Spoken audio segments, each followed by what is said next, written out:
നമസ്കാരം. Media 60 news ടൈമിലേക്ക് സ്വാഗതം. കർഷകരെ അവഗണിക്കുന്ന കാട്ടു നിയമങ്ങൾക്ക് കനത്ത തിരിച്ചടി നേരിടേണ്ടി വരുമെന്ന് കോതമംഗലം രൂപതാ മെത്രാൻ മാർ ജോർജ് മടത്തിക്കണ്ടത്തിൽ. വന്യമൃഗങ്ങളിൽ നിന്നും സംരക്ഷണം ആവശ്യപ്പെട്ട് കോതമംഗലം രൂപത സംഘടിപ്പിച്ച മനുഷ്യാവകാശ പ്രഖ്യാപന റാലിയെ അഭിസംബോധന ചെയ്ത് സംസാരിക്കുകയായിരുന്നു അദ്ദേഹം. സ്ത്രീകൾ ഉൾപ്പെടെ ആയിരങ്ങൾ അണിനിരുന്ന റാലി KSRTC സ്റ്റാൻഡിൽ നിന്നും ആരംഭിച്ചു. വന്യജീവി ഭീഷണിക്ക് എതിരായിട്ട് മനുഷ്യ സംരക്ഷണ സമിതി ഞങ്ങൾ ഇന്ന് ഈ റാലി നടത്തുമ്പോൾ ജനങ്ങൾക്ക് സംരക്ഷണം കൊടുക്കണമെന്നും അതോടൊപ്പം തന്നെ വന്യമൃഗങ്ങളെ വനത്തിൽ സൂക്ഷിക്കണമെന്നുള്ള ആ സന്ദേശം ജനങ്ങളെ അറിയിക്കുക എന്നുള്ളതും മാത്രമല്ല, ഗവൺമെൻറ് ചെയ്യേണ്ട കാര്യങ്ങൾ ഗവൺമെൻറ് ചെയ്യണം, ഉദ്യോഗസ്ഥന്മാർ ചെയ്യേണ്ട കാര്യം ഉദ്യോഗസ്ഥന്മാർ ചെയ്യണമെങ്കിൽ മാത്രമേ നാട് നന്മയുണ്ടാകുകയുള്ളൂ. ഈ കാര്യം ബോധ്യപ്പെടുത്താൻ വേണ്ടിയാണ് ഈ റാലി നടത്തുന്നത്.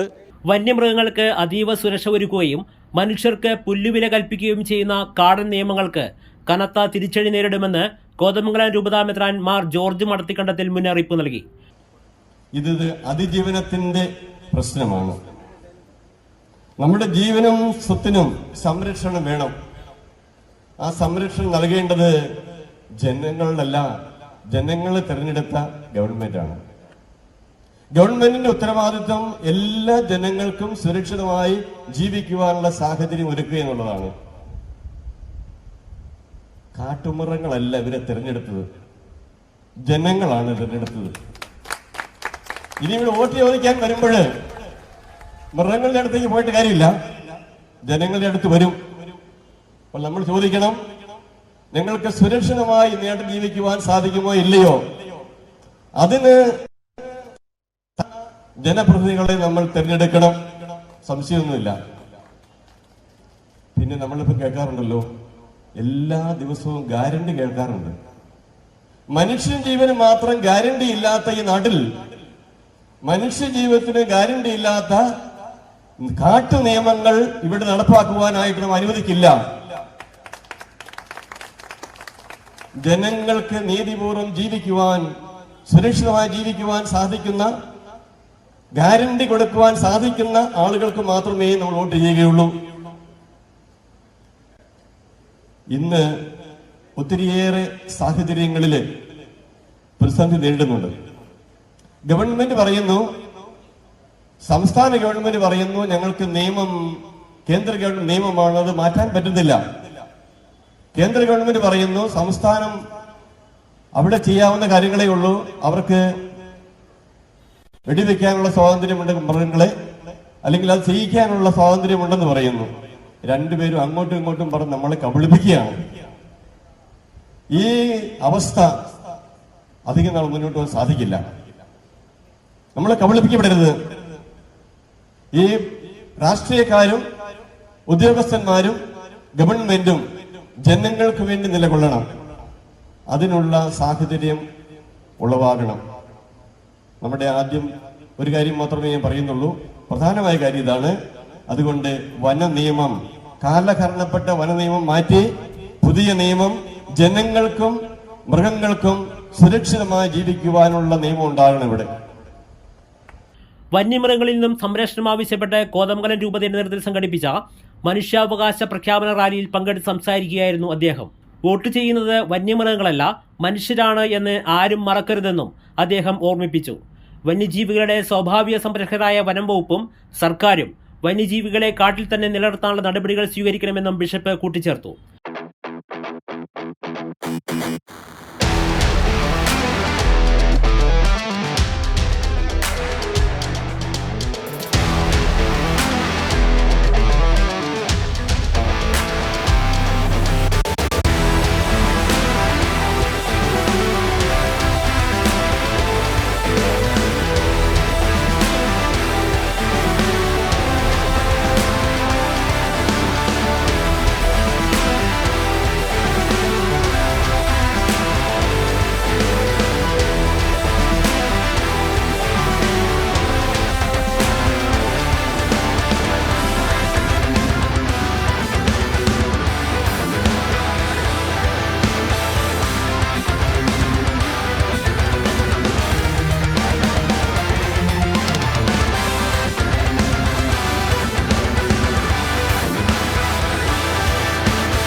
വന്യമൃഗങ്ങളുടെ ആക്രമണത്തിൽ പരിക്കേറ്റവരും കൊല്ലപ്പെട്ടവരുടെ ഉറ്റവരും സ്ത്രീകളും കുട്ടികളും ഉൾപ്പെടെ ആയിരങ്ങൾ അണിചേർന്ന റാലി കോതമംഗലം KSRTC സ്റ്റാൻഡിൽ നിന്നും ആരംഭിച്ചു. അവനവന്റെ അവകാശ സംരക്ഷണത്തിന് വേണ്ടിയിട്ടുള്ള പ്രത്യേകമായിട്ടുള്ള ഒരു പരിശ്രമം മാത്രമാണ്. അതുകൊണ്ട് തന്നെയും ഈ പ്രോഗ്രാം ദൈവസന്നിധിയിൽ പ്രീതികരമാണ്. സമൂഹ മനസാക്ഷിക്ക് മുമ്പിൽ വളരെയേറെ പ്രധാനപ്പെട്ട കാര്യമാണ്. രൂപത വികാരി general monsignor Pius Malakkandathil rally flag off ചെയ്തു. ട്രഞ്ച് കെട്ടി ഫെൻസിംഗ് നടത്തി ഈ മൃഗങ്ങൾ പുറത്തേക്ക് വരാത്ത വിധത്തില് അതിന് വനമേഖലയ്ക്കുള്ളിൽ ഒതുക്കേണ്ടതുണ്ട്. അത് ഒതുക്കിയില്ലെങ്കിൽ മനുഷ്യജീവൻ ദുസ്സഹമാണ്. അതിന്റെ സമീപ പ്രദേശങ്ങളിൽ വ്യക്തമാണ്. അതിന് ചേർന്ന വിധത്തിലുള്ള നയങ്ങളും രീതികളും ഉദ്യോഗസ്ഥരും വനവകുപ്പ് ഉദ്യോഗസ്ഥരും എടുക്കേണ്ടതാണ് എന്ന് നിർബന്ധപ്പെടുത്തുന്ന കാര്യങ്ങളാണ് ഇപ്പോൾ സംഭവിച്ചുകൊണ്ടിരിക്കുന്നത്. നമ്മളെ കഷ്ടപ്പെടുന്ന ജനത്തോടൊപ്പം ചേർന്ന് നിന്നുകൊണ്ട് ഈ വലിയ നോമ്പിന്റെ ദിവസങ്ങളിൽ പ്രത്യേകിച്ച് വളരെ ചുട്ടുപഴുക്കുന്ന ഈ വേനൽക്കാലത്ത് നമ്മൾ നടത്തുന്ന ഈ സമരം സർക്കാരിന്റെ കണ്ണു തുറക്കുന്നതോടൊപ്പം തന്നെ പാവപ്പെട്ട ജനത്തിന് ഏറ്റവും അധികം സന്തോഷത്തോടെ ജീവിക്കാനുള്ള ഒരു സാഹചര്യം ഉണ്ടാക്കണമെന്നുള്ളതാണ് ഈ സമരത്തിന്റെയും ഈ ജാഥയുടെയും ആവശ്യം. നിങ്ങൾ ഓർക്കേണ്ട ഒരു കാര്യം, കഴിഞ്ഞ 2014 മുതൽ ഇന്ന് വരെ ഇന്നലെ സുരേഷ് മൂന്നാറിൽ കൊല്ലപ്പെട്ടതുൾപ്പെടെ 910 ആളുകളാണ് ഇതിനോടകമായി കൊല്ലപ്പെട്ടിരിക്കുന്നത്. 910 ആളുകൾ കൊല്ലപ്പെടുക എന്ന് പറഞ്ഞു കഴിഞ്ഞാൽ ഒരാഴ്ചയിൽ 2 പേര് വെച്ച് നമ്മുടെ രാജ്യത്ത് വന്യജീവി ആക്രമണം കൊണ്ട് മരിച്ചുകൊണ്ടിരിക്കുകയാണ്, അല്ലെ കൊല്ലപ്പെട്ടുകൊണ്ടിരിക്കുകയാണ്. ഇത് സർക്കാരിന്റെ ഏറ്റവും പ്രാഥമികമായ ചുമതലയാണ്. ജനങ്ങളുടെ ജീവനും സ്വത്തിനും സംരക്ഷണം നൽകുക എന്നുള്ളത്. കോതമംഗലം മാർത്തോമാ ചെറിയപള്ളി വികാരി ഫാദർ ജോസ് പരത്തുവയലിൽ, വ്യാപാരി വ്യവസായി ഏകോപന സമിതി ഇടുക്കി ജില്ലാ working president Vinod KR, KCYM മുൻ സംസ്ഥാന president Sunny Kaduthazhe, father Robin Padinjarekkuttu, father Thomas Parayidam, Josekutty Ozhikayil, FIFA Ernakulam ജില്ലാ president Sijumon Francis, protosyncellus monsignor Francis Keerampara, Katholika Congress Kothamangalam രൂപതാ പ്രസിഡന്റ് ജോസ് പുതിയടത്ത് തുടങ്ങിയവർ റാലിയുടെ മുൻനിരയിൽ ഉണ്ടായിരുന്നു. തുടർന്ന് കോതമംഗലം DFO ഓഫീസിൽ നടന്ന സമാപന സമ്മേളനത്തിലും ആയിരങ്ങൾ പങ്കെടുത്തു.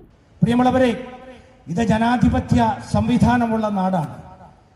ജനങ്ങൾക്ക് വേണ്ടി ജനങ്ങൾ തെരഞ്ഞെടുത്ത ജനങ്ങളുടെ ഭരണം. ഇന്ന് ചെറിയൊരു മാറ്റമുണ്ട്. ജനങ്ങൾ തെരഞ്ഞെടുത്തതാണ് ശരി, ജനങ്ങളുടെ പേരിലാണ് ശരി, പക്ഷെ ജനങ്ങൾക്ക് വേണ്ടിയല്ല, മൃഗങ്ങൾക്ക് വേണ്ടിയുള്ള ഭരണം, കന്നുകാലികൾക്ക് വേണ്ടിയുള്ള ഭരണം, തെരുവ് നായ്ക്കൾക്ക് വേണ്ടിയുള്ള ഭരണം.